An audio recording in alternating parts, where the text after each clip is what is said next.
Assalamualaikum warahmatullahi wabarakatuh. Selamat sore pemirsa TVRI Jambi dimanapun Anda berada, dan tentunya senang sekali rasanya saya Doni Yusra dapat kembali hadir menyapa Anda dalam program Rumah Demokrasi. Dan hari ini bertepatan dengan dalam rangkaian Hari Adat Melayu Jambi, dan kita akan membahas berkaitan dengan kepemimpinan menjelang Pilkada 2024 serentak di Provinsi Jambi, dan kita akan mengulasnya dalam perspektif bagaimana adat kemudian memandang figur pemimpin dan bagaimana demokrasi itu dijalankan.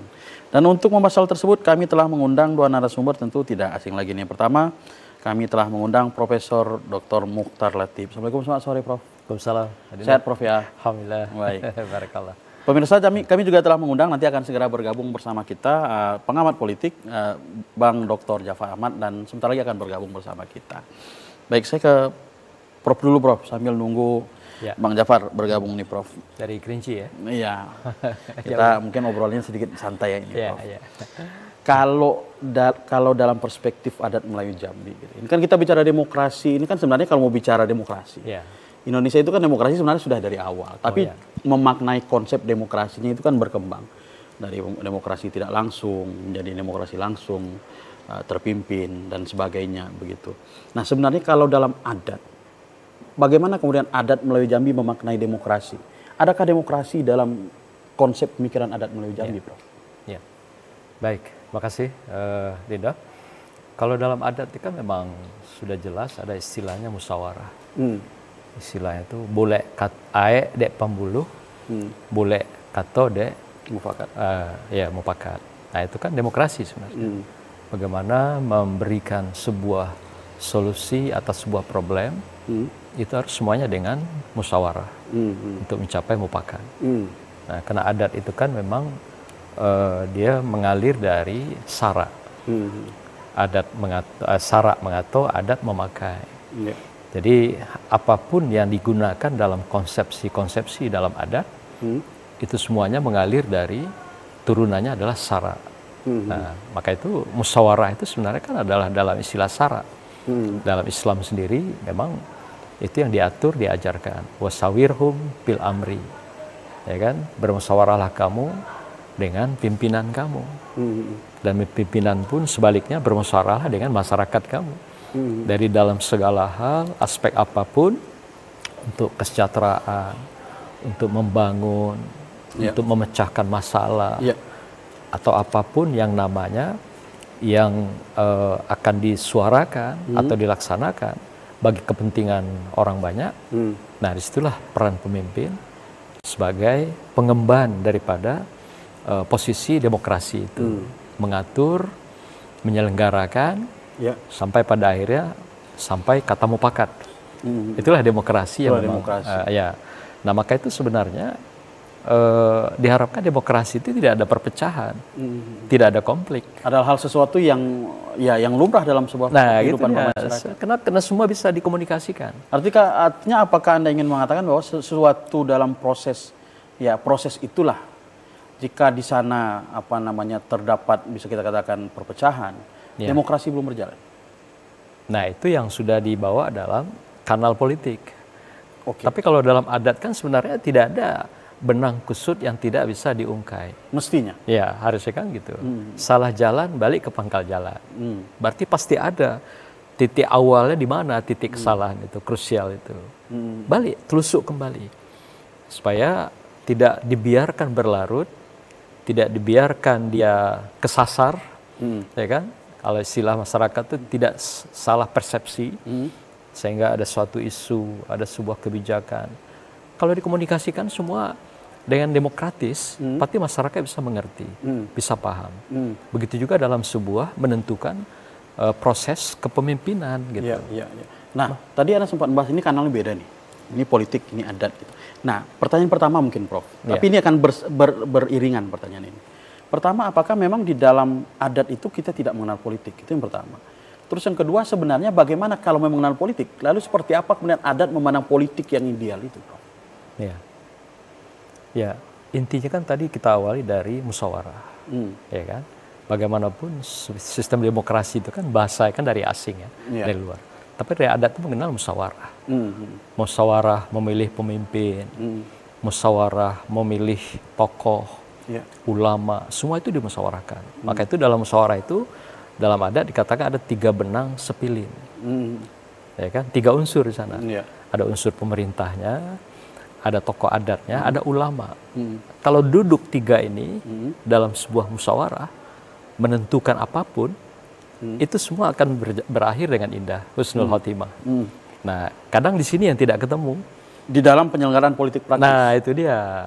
Kenapa, Prof? Apakah memang, ya ini kan hipotesa aja ya, Prof. Ya. Apakah karena memang yang terlibat dalam proses politik praktis tidak memenuhi 3 unsur ini? Ada kalanya ketika menunjuk, mengangkat, mungkin tidak melalui sebuah prosedur. Atau juga yang kedua, tidak memenuhi kompetensi untuk menduduki posisi tersebut. Ya kan? Karena masyarakat kita makin kritis, makin cerdas, mereka tentu punya standar juga kan. Nah, standar ini kadang-kadang standar ganda. Standar ganda ini yang membuat ambigu. Maksudnya, Prof? Ada kadang-kadang tampil standar itu yang tidak memenuhi tagihan sebagaimana yang diharapkan oleh masyarakat. Ya, masyarakat. Oke. Ya kan? Misalnya kalau seorang ulama, standarnya kan jelas. Keagamaannya mumpuni, ya kan? Kepasihannya, kewaraannya, kan jelas itu. Tapi tiba-tiba kalau memilih seorang pimpinan ulama, kewaraannya nggak ada, keagamaannya pun pas-pasan. Tapi menganggap diri sebagai ulama. Nah, ini satu. Belum lagi tokoh yang tadi dikatakan, tokoh adat. Ada lagi standarnya. Memahami adat istiadat, nilai-nilai, milieu, budaya masyarakat. Perilaku juga. Tahu hukum-hukum adat. Ini kan menjadi standar. Nah, begitu juga dengan pemimpin sebuah negeri. Juga harus sedikit banyak dia punya juga kapasitas keadatannya, kapasitas keulamaannya.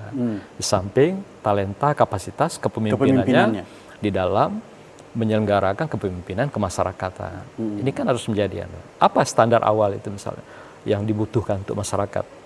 Setidaknya kalau tagihan sekarang misalnya integritas. Apa itu yang paling puncak integritas? Itu salah satu kejujuran.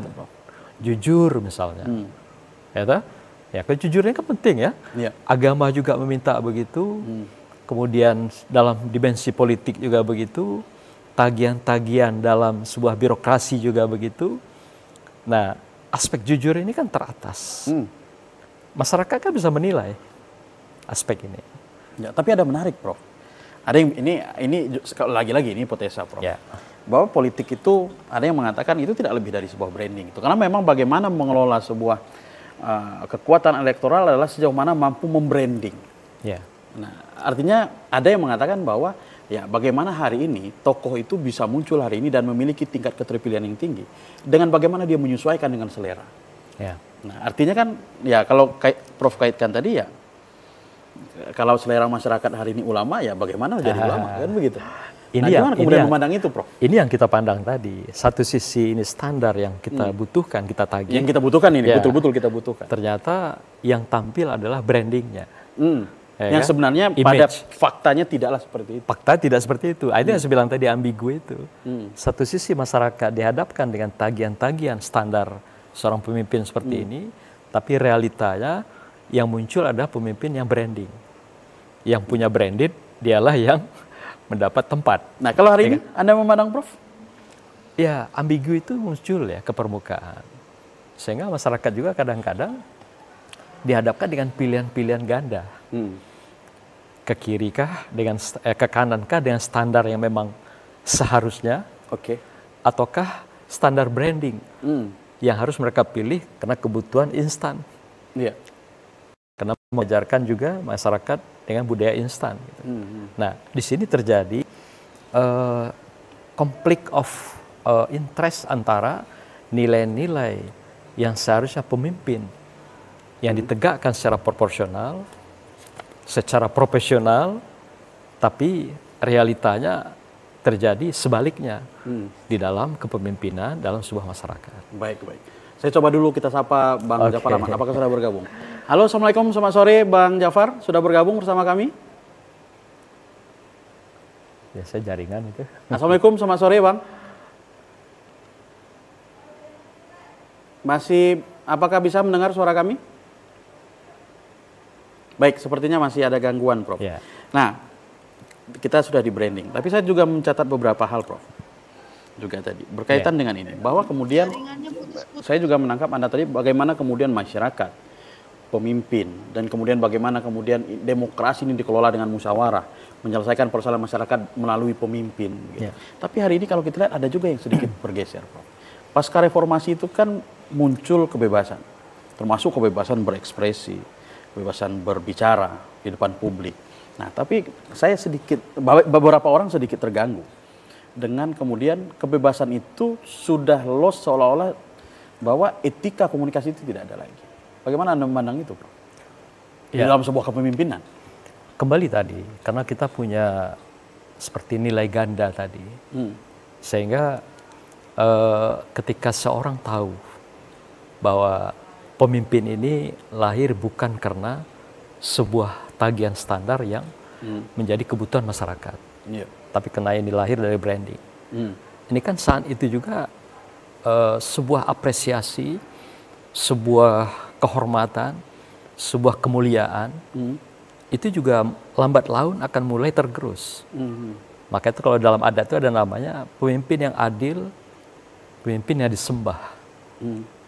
Tapi ketika pemimpin itu zalim, pemimpin yang disanggah. Nah, boleh jadi dengan framing seorang pemimpin yang jadi, tapi bukan karena kealimannya, ya kan? Tapi adalah karena sebaliknya. Disinilah munculnya mulai sanggahan-sanggahan itu. Kalau dalam bahasa adat tadi, pemimpin yang disanggah oleh siapapun, para pihak yang mengkritisi dari berbagai sudut dan kemungkinan, sehingga inilah yang kita rasakan juga hari ini sedikit banyak riak-riak, tapi mari kita lihat itu bukan riak, bukan konflik, tapi dinamika politik. Itu lebih menarik barangkali. Dinamika. Ya, diplomatis betul itu, Prof. Dinamika. Jadi kalau dinamika itu pasti dia punya gelombang. Kalau istilah gelombang itu ada belantika. Belantika itu ada naik, turun, pasang, surut. Itulah belantika. Jadi satu ketika dia akan tenang dengan sendirinya. Sampai puncak gelombang itu, turun lagi, datar lagi. Begitulah. Dan itulah dinamikanya. Ya. Tapi ada sedikit yang menarik, Prof. Saya pernah dalam satu sesi akademis dengan Prof. Gitu. Ada sebuah teori, sebenarnya teori umum sih. Yang orang bilang teori Maslow gitu ya, teori kebutuhan. Sebenarnya ada kaitan dengan kepemimpinan. Kebutuhan, ya. Iya, teori kebutuhan itu. Bahwa kemudian sampai pada puncaknya orang membutuhkan sebuah apresiasi. Gitu. Nah, tapi menarik, saya pernah mendengar satu statement Prof. Sebenarnya kalau teori itu nggak harus selesai di situ. Yang paling tinggi itu adalah spiritual needs mestinya. Bahwa puncak dari sebuah kebutuhan itu harusnya dibentengi dengan spiritual needs. Nah, bagaimana kalau kita kaitkan itu dengan pandangan bagaimana kriteria seorang pemimpin yang akan kita lahirkan. Tapi sebelum Anda jauh, kita tahan dulu. Pemirsa jangan kemana-mana, karena Rumah Demokrasi akan kembali setelah pesan-pesan berikut ini.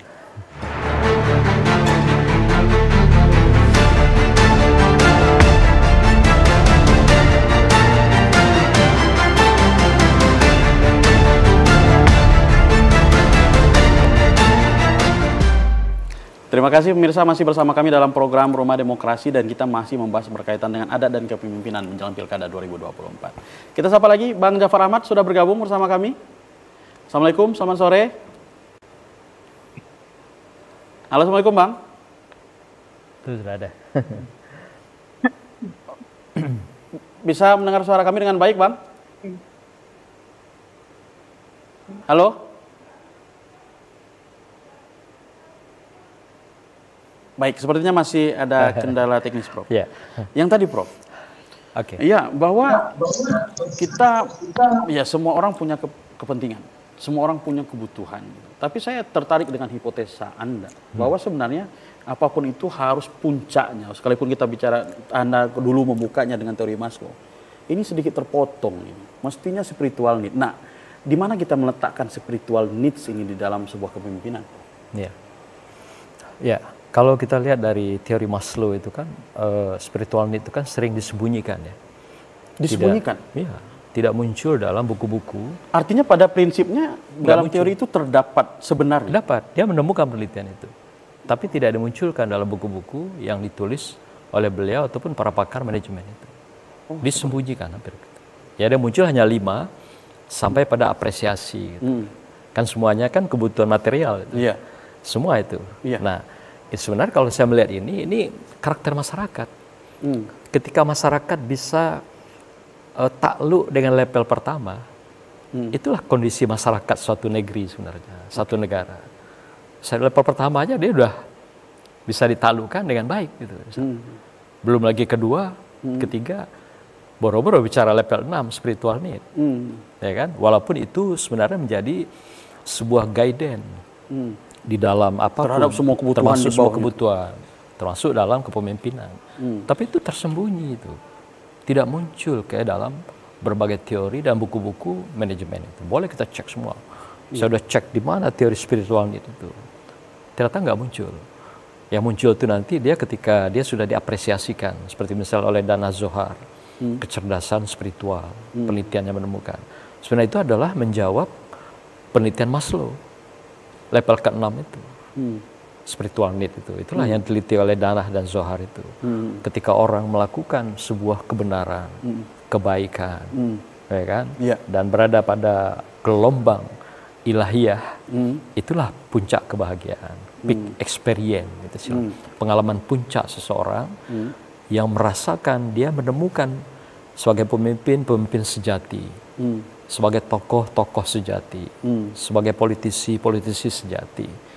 Jadi dia betul-betul merasa ada marwah kemanusiaan ketika spiritual need itu dia jalankan dalam kehidupan. Tapi kan nggak dipakai itu. Oh, justru itu informasi baru saya dapat itu, Prof. Baik, kita coba sapa Bang Jafar. Apakah sudah bergabung? Assalamualaikum Bang Jafar, sudah bergabung? Salam. Ya, bisa dengar. Maaf, saya sedang di jalan, tapi ini bisa didengar suara saya. Ya, ya.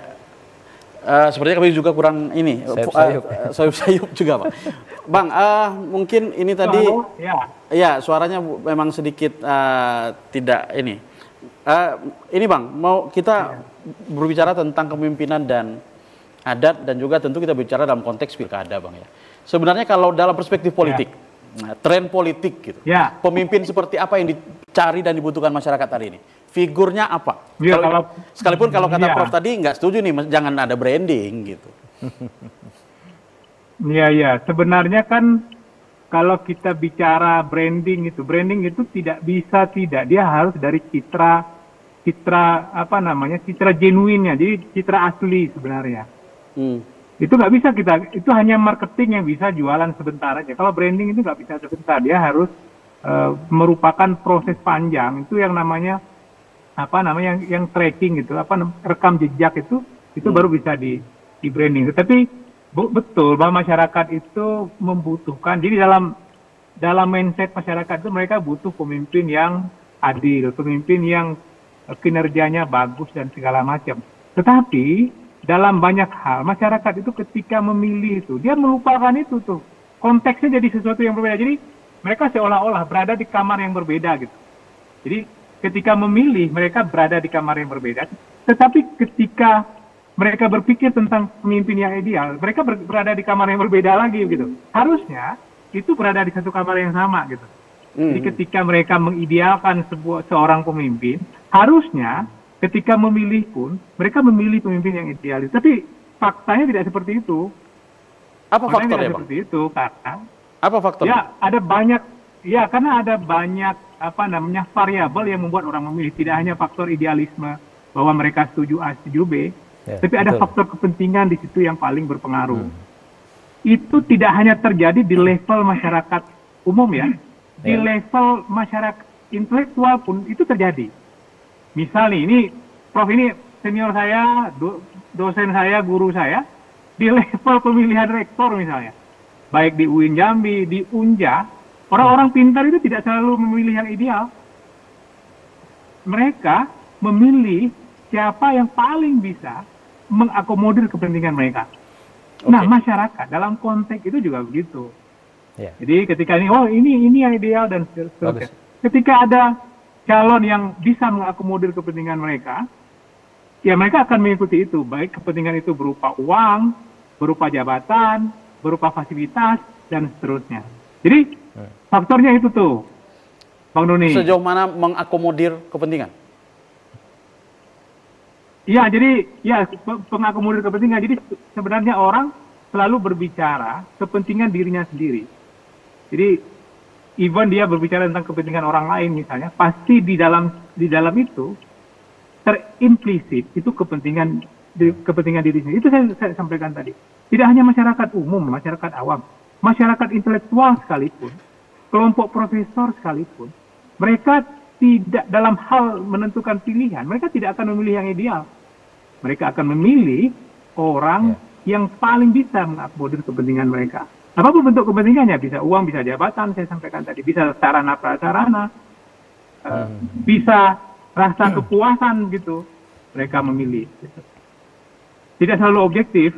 Jadi kalau kita bilang bahwa masyarakat akan selalu memilih pemimpin yang ideal, tidak selalu begitu, karena ada banyak variabel yang akan menentukan keputusan orang ketika mereka memilih. Itu kadang-kadang tidak terhubung dengan intelektualitas. Gitu. Baik. Menarik ini. Baik, saya ke ini lagi nih, ke Prof nih. Ya, kalau kita bicara ya statement Bang Jafar ya, secara hukum ya nggak dilanggar kok. Orang toh punya interest masing-masing gitu ya. Atau secara politik pun ya sesuatu yang sah-sah saja. Gitu ya. Nah kemudian bagaimana Prof melihat ini? Lagi-lagi hari ini kan ada juga framing yang berbicara begini, bahwa dalam konteks apapun pemilihan hari ini, banyak yang kemudian memframingnya bahwa ya kalau berbicara untuk kepentingan umum, artinya banyak orang yang tidak merasakan efek positif dari penyelenggaraan pemilu. Ada yang mengatakan begitu, saking hopelessnya dengan penyelenggaraan pemilu dan pilkada. Gitu. Ya sudah, sekarang ini mana yang menguntungkan saja. Gitu. Gimana kemudian dalam perspektif adat kita memandang itu, Prof? Baik, pertama saya menggarisbawahi tadi, memang branding itu diperlukan. Tapi bukan branding yang sifatnya tadi instan. Ya. Yang kita bicara awal tadi kan berangkat dari budaya instan. Sehingga tampil branding dan juga framing. Hari ini tiba-tiba jadi gitu maksudnya. Kan seharusnya branding itu kan dan framing itu muncul dari sebuah proses panjang dan genuine. Original gitu. Bukan dibuat-buat. Jadi bukan dengan instan tampil sebagai seorang pahlawan, tokoh, ya kan, dengan berubah gaya dan penampilan, pokoknya di framing lah gitu. Nah kan tidak begitu kan. Maka itu di dalam adat itu kan ada 5 kriteria ketika kita menetapkan seorang pemimpin. Pertama adalah disilahkan dengan burung kecil cilik mato, ciling mato. Nah itu maksudnya apa? Seorang pemimpin tidak boleh dia mengumbar kesalahan-kesalahan orang lain, anak buahnya, teman sejawat, rekan kerja, itu istilahnya ciling mato itu. Burung kecil, ciling mato. Ya, itu yang pertama. Tidak boleh dia mengumbar, membuka hal kecil menjadi besar dan segala macam. Nah, yang kedua, burung gedang, duo suaro. Suaronya duo gitu kan. Nah, artinya dia membuat-buat hal, menambah-nambah, yang tidak ada diadakan, sehingga kadang timbullah berbagai isu menyenangkan atau juga mengerikan, menakutkan. Tidak boleh dengan janji-janji kosong, gitu. Itu pemimpin. Yang ketiga, titian galing dalam negeri. Titian galing dalam negeri. Itu pemimpin tidak boleh tidak punya pendirian. Hari ini ngomongnya A, besok B. Hari ini berjanji, misalnya waktu kampanye, besok mengingkari. Angin sorga, ansor ya. Angin sorga. Jadi lain di depan, lain di belakang. Pokoknya tidak konsisten lah. Ibarat apa kata tidak itu, komit. Cakap pagi tidak sampai sore. Gitu. Itu tidak boleh. Itu karakter itu. Yang keempat, lubuk nantang rantau. Lubuk nantang rantau. Kan lubuk kan biasanya kan di hilir ya.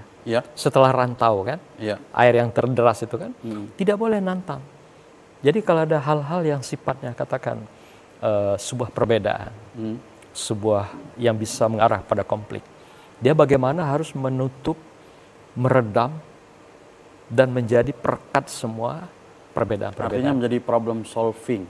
Bukan trouble making. Trouble making. Khawatirnya itu, Prof. Nah, berarti dia problem solving, problem solver. Bukan justru troublemaker ya. Bukan. Jadi, atau justru yang membangun isu. Itu tadi karena branding barangkali ya dibuat tebar sini masalah, tebar sini. Akhirnya apa? Kerjanya nanti sampai selesai kayak pemadam kebakaran. Sini muncul api, padamkan. Yang khawatirnya apinya justru dibuat sendiri. Nah, terakhir, seorang pemimpin itu kan tempat orang bertanya dan balik tempat berberita.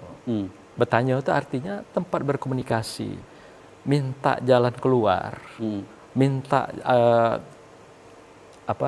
hal-hal yang bisa menyelesaikan masalah, minta pertanggungjawaban. Minta kerja, kalau kira-kira yang tidak bekerja kan, kami tidak makan, minta makan, nah kira-kira begitu. Nah balik juga begitu, tempat dia berberita. Jadi tempat dia tempat masyarakat menyampaikan keluh kesah, komunikator, dan juga dia menjadi orang yang bisa merekat segala kebutuhan, masalah dan kepentingan. Baik. Kita coba ke Bang Japar lagi. Oke. Bang Japar, Yap. kalau kita berkaca tadi, ya kalau saya mencatat ini ada 5 kriteria pemimpin ideal gitu ya. Nah tadi ada opening statement dari Anda tadi bahwa ya lagi-lagi ya kita semua menginginkan kepemimpinan yang ideal, tapi ada faktor di luar itu yang kemudian ini. Lalu secara politik, kita bicara secara politik ini Bang, idealnya gimana sih Bang? Jadi begini sebenarnya, pemimpin ideal itu hanya bisa kalau dia diangkat. Bahkan diangkat juga kadang-kadang nggak bisa juga gitu. Diangkat maksudnya gini lah, misalnya ada seorang presiden yang ingin menteri yang ideal itu, dia memilih menteri yang ideal, dia tidak terikat dengan begitu banyak variabel lain. Tetapi kalau dia elektoral begitu, itu kan terlalu banyak yang harus dipertimbangkan. Masyarakat awam, masyarakat menengah, masyarakat kelas atas dan seterusnya. Itu satu-satunya cara ya branding. Paling tidak kalau kita nggak bisa nyebut branding ya marketing lah sebenarnya yang lebih di bawah branding itu. Marketing politik dan seterusnya itu. Seolah-olah misalnya calon ini sangat merakyat, kelihatan betul masuk got, lalu membersihkan tegas gitu ya. Dan macam-macam lah, kelihatan tegas dan seterusnya, atau kelihatan lucu dan seterusnya, kan itu kan bisa dibikin marketing kan. Kita sudah tahu bahwa media sosial sekarang itu dipenuhi oleh para buzzer-buzzer yang bisa mengelola itu untuk membangun opini, membangun persepsi publik. Jadi pemimpin, kalau bagi saya ya berdasarkan pengalaman yang ideal itu hanya bisa kalau mereka diangkat. Tetapi kalau dipilih sebenarnya mungkin bisa juga. Karena ini bicara elektoral. Sejauh mana kemudian dia sesuai dengan selera? Itu tergantung masyarakat. Jadi sepanjang masyarakatnya itu relatif tidak bisa dibayar maksudnya itu dibayar oleh banyak hal, tidak hanya oleh uang gitu. Bisa juga mereka dibayar oleh kepuasan. Seolah-olah begitu memilih si A ini mereka puas, padahal itu hanya branding sesaat atau marketing sesaat gitu. Jadi sepanjang masyarakat relatif lebih rasional, kemungkinan pemimpin yang baik itu akan lebih mudah didapat. Tapi sepanjang masyarakat dalam tanda kutip bisa dibeli, dalam tanda kutip, itu hanya orang kaya yang bisa menjadi pemimpin. Kemarin kita bicara tentang oligark misalnya. Saya mungkin pernah menyebutkan tentang teori signifikansi nilai uang. Jadi, sepanjang nilai uang itu, sepanjang signifikansi nilai uang itu masih bisa ditutupi oleh para oligark atau para kontestan politik itu politik uang pasti terjadi. Teorinya begitu. Misalnya bagi mohon maaf misalnya tukang ojek misalnya, mereka merasa bahwa uang 50.000 itu signifikan. Kalau ada calon yang mampu membayar 50.000 itu mereka pilih lah itu. Gitu tuh. Artinya akan sulit dalam konteks pemilihan langsung kita mencapai pemimpin yang ideal seperti itu.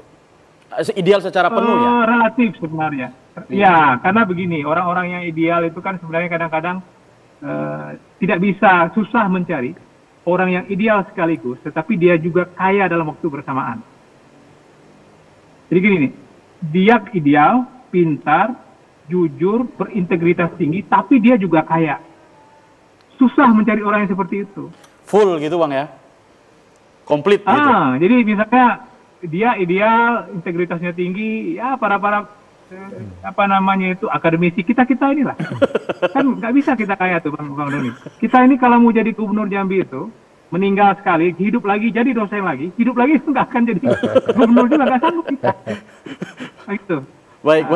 Seperti kita, jadi susah gitu.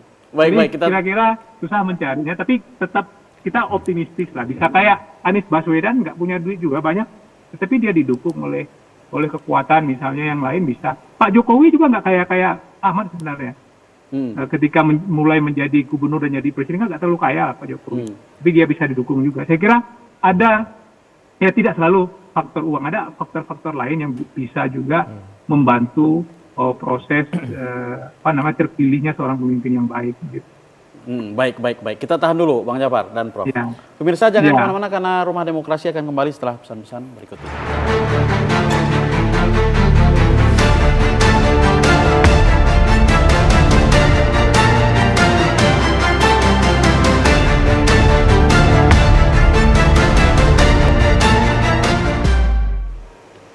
Baik, terima kasih pemirsa masih bersama kami dalam program Rumah Demokrasi, dan kita pada sesi ketiga ini seperti biasa mengundang Anda untuk berpartisipasi bersama kami melalui line telepon 66385, dan bagi Anda yang berada di luar kota Jambi dapat menggunakan kode area 0741 66385. Baik, saya ke Prof dulu nih.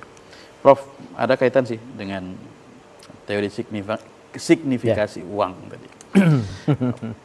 Pemilu, pilkada, dan money politik. Ada yang mengatakan ini sebenarnya rahasia umum sih, bahasa-bahasa begini.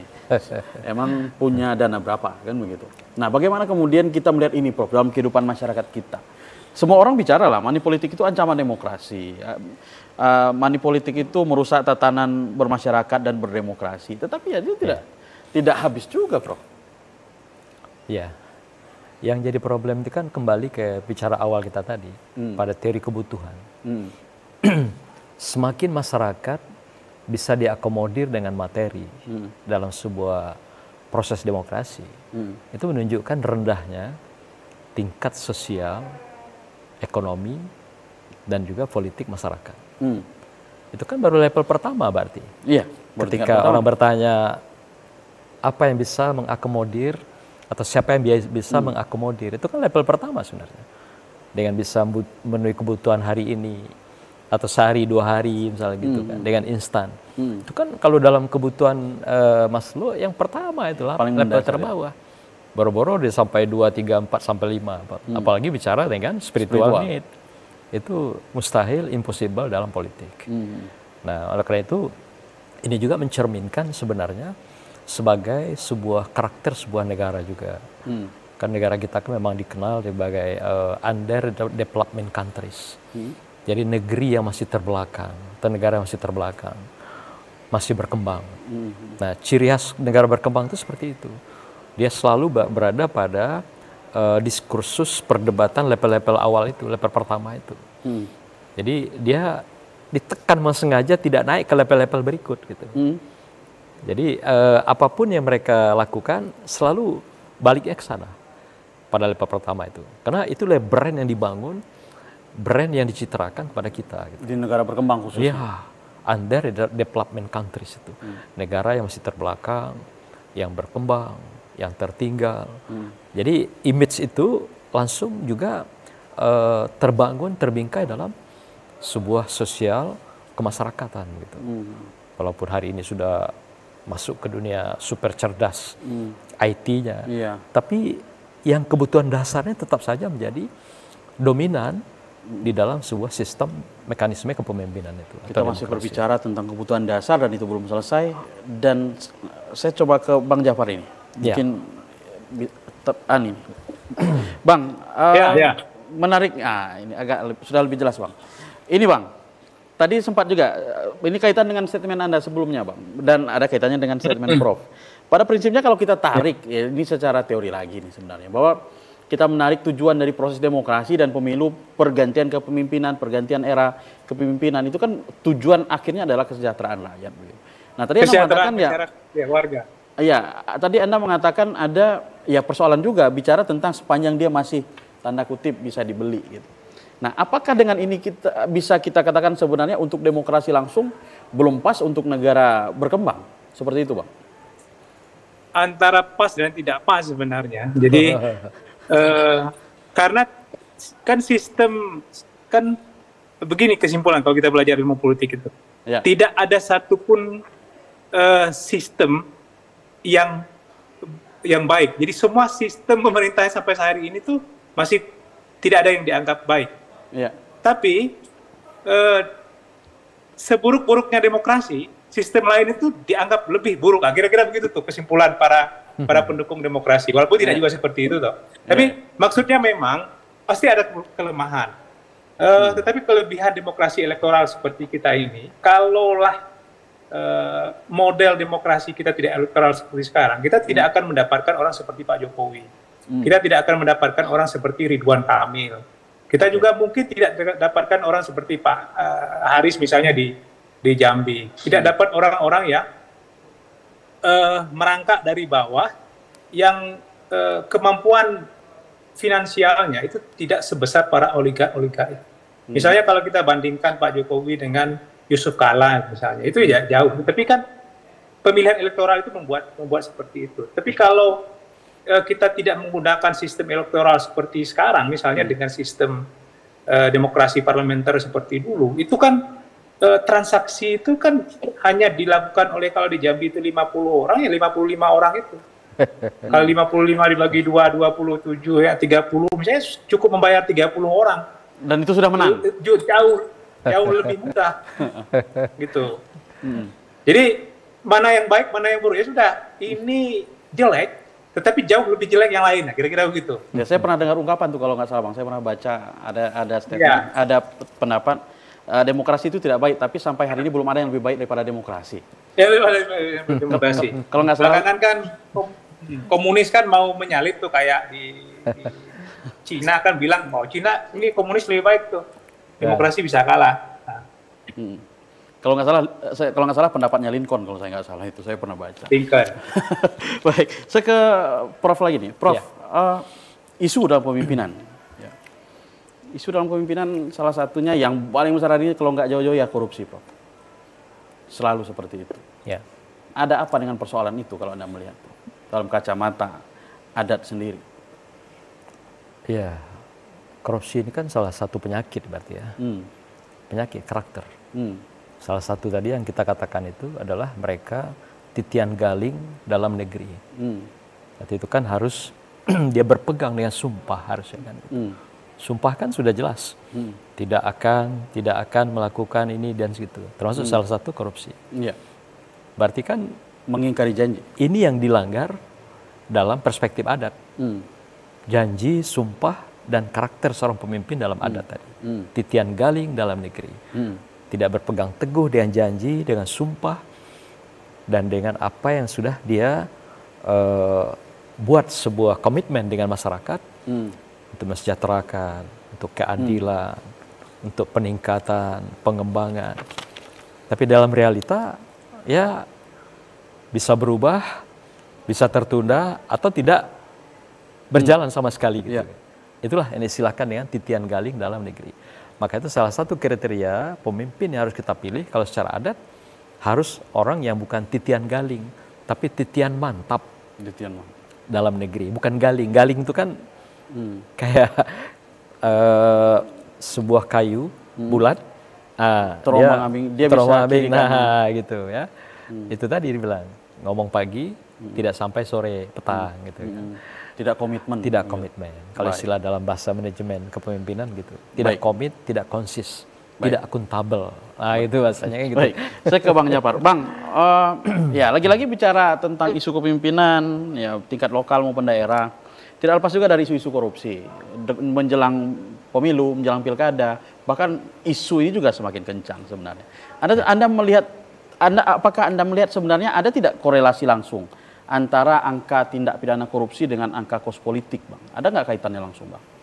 Pasti. Kan riset KPK, riset ICW, ada banyak riset tentang pilkada di Indonesia. Itu ya pasti ada korelasi. Masa saya misalnya sebagai seorang manusia yang sudah capek-capek ngumpulin uang 50 miliar, saya serahkan uang saya untuk Jambi 50 miliar, lalu saya tidak mendapat dari 50 miliar, itu nggak mungkin. Itu impossible. Jadi kalau cost semakin besar costnya, semakin semakin besar costnya, semakin tinggi tingkat kemungkinan akan menggunakan kekuasaan untuk mengembalikan cost itu. Hampir tidak mungkin kalau kita menyampaikan misalnya ada orang yang ingin betul-betul ingin mengabdi untuk negeri lalu mengeluarkan uang 100 miliar misalnya untuk pemilihan gubernur atau 50 miliar atau 30 miliar untuk pemilihan bupati wali kota dan tidak mengharapkan itu kembali.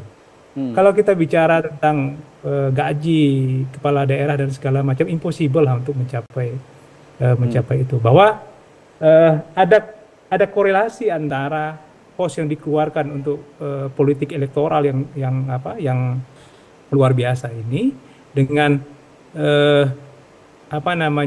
perilaku koruptif yang terjadi kemudian, itu pasti iya. Tetapi itu tadi tuh orang juga tidak punya pilihan lain. Jadi KPK misalnya kalau kita lihat dari hasil penelitiannya di ICW dan seterusnya itu, ya orang juga tidak punya banyak pilihan. Nah, salah satu yang mungkin bisa membantu itu komitmen dari pemimpin yang lebih tinggi, misalnya presiden, kemudian teman-teman penegak hukum, KPK, kejaksaan dan seterusnya. Dipastikan saja misalnya tidak ada celah korupsi itu terjadi. Bahwa kalau korupsi itu tidak ada, hampir tidak mungkin. Tapi kalau itu bisa dipaksa, tidak mungkin ada celah korupsi, orang juga mikir-mikir mengeluarkan uang 50 miliar, 100 miliar. Begitu. Nah, baik. Sebenarnya kos politik itu nggak besar-besar amat sebenarnya.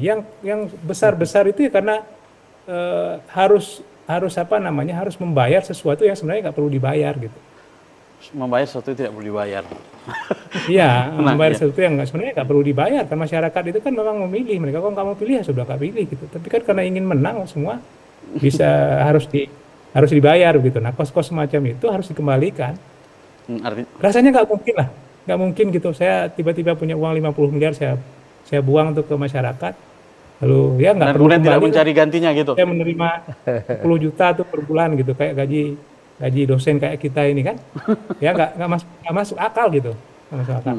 Baik Bang, yang kedua Bang, sebelum saya ke Prof lagi nih, salah satu isu juga ya nepotisme Bang. Nepotisme ini panjang rentetan ini Bang. Action value gitu ya. Iya, panjang banyak hal nih kalau bicara nepotisme. Ya tentu kita tidak mengharapkan itu dan kita tidak berbicara subjek A, B atau C gitu. Tapi kita berbicara dalam konteks ideal. Bagaimana kemudian untuk membatasi itu Bang? Ya, sebenarnya proses merit system di peraturan dan undang-undang kepegawaian kita itu relatif sudah lebih baik ya. Sudah relatif lebih baik. Misalnya begini ya, sekarang ini kalau Anda di perguruan tinggi baru bisa mencapai gelar lektor kepala, kalau Anda harus lewat lektor dulu, nggak bisa asisten ahli lalu menjadi lektor kepala dan seterusnya. Misalnya kalau menjadi profesor, dan kemudian kalau Anda ingin mencapai eselon berapa begitu, Anda harus mengikuti diklat tim dan seterusnya. Sebenarnya secara sistem sudah dibatasi, tetapi masalah nepotisme itu memang sulit diberantas, apalagi proses pemilihan kita seperti hari ini. Misalnya, apakah saya akan memilih si A yang cerdas, pintar, hebat kerjanya, tapi dia mendukung calon B yang melawan saya, atau saya milih si B yang tidak terlalu pintar tapi dia mendukung saya dan dia loyal kepada saya. Secara politik, saya harus memilih yang loyal kepada saya. Yang bisa dipercaya juga, seperti itu? Bisa dipercaya juga, yang loyal lah pokoknya. Jadi kalau saya sering tuh bicara dengan beberapa pimpinan daerah, gubernur, wali kota, begitu, tidak hanya di Jambi, mereka selalu bilang gitu.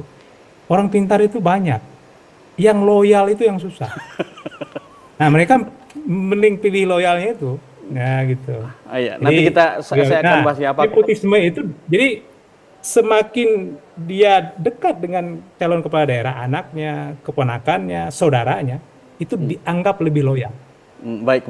Nanti kita akan bahas dalam sesi lain Bang tentang konteks apakah ada nepotisme positif atau negatif gitu.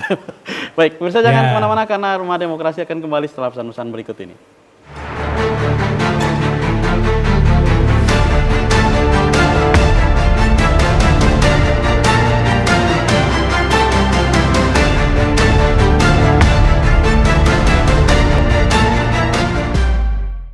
Baik, terima kasih pemirsa masih bersama kami dalam program Rumah Demokrasi dan kita telah masuk ke akhir acara kita hari ini. Bang Jafar Ahmad, kami mohon closing statement Anda Bang untuk mungkin pesan-pesan bagi masyarakat dan mungkin calon pemimpin kita Bang. Ya, saya kira mungkin lebih kepada calon pemimpin ya. Saya kira Anda dipilih oleh masyarakat itu demi membawa kesejahteraan bagi mereka. Jadi itu saja saya kira pesannya supaya jelas bahwa fungsi dan keberadaan Anda nanti siapapun lah yang menang di Jambi ini, baik gubernur, bupati atau wali kota, Anda dipilih itu karena masyarakat ingin mereka sejahtera. Kalau Anda tidak bisa mewujudkan itu sampai ke anak cucu Anda, itu akan menerima akibat itu. Gitu. Misalnya kenapa misalnya Zola terpilih menjadi gubernur itu karena ayahnya dipersepsikan oleh orang Jambi relatif lebih peduli kepada orang Jambi, dianggap ya, dipersepsikan.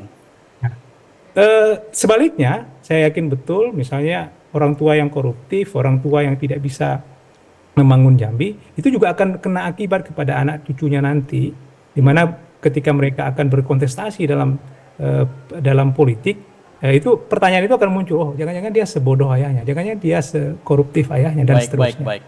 Jadi mungkin itu saya. Terima kasih Bang. Ya, terima kasih. Prof. Ya, salam Prof. Baik. Izin Prof. Ya. Kesimpulannya. Ya, baik. Dan pesan-pesan. Ya, ada satu yang tadi ya saya katakan, karakter kelima itu sangat penting untuk seorang pemimpin. Yaitu pergi tempat Betanyo, balik tempat Barito. Artinya mereka adalah orang yang problem solver, bukan trouble maker. Jadi jangan nanti ketika dia jadi pemimpin nambah masalah baru, bikin problem baru, bikin konflik baru. Nah, maka diharuskan adalah mereka yang problem solver.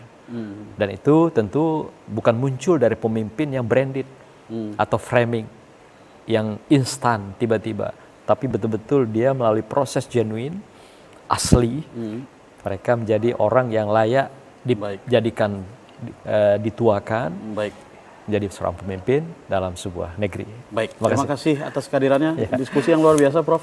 Santai tapi lumayan dan sangat berisi. Prof. Mukhtar Latif dan Bang Dr. Jafar Ahmad.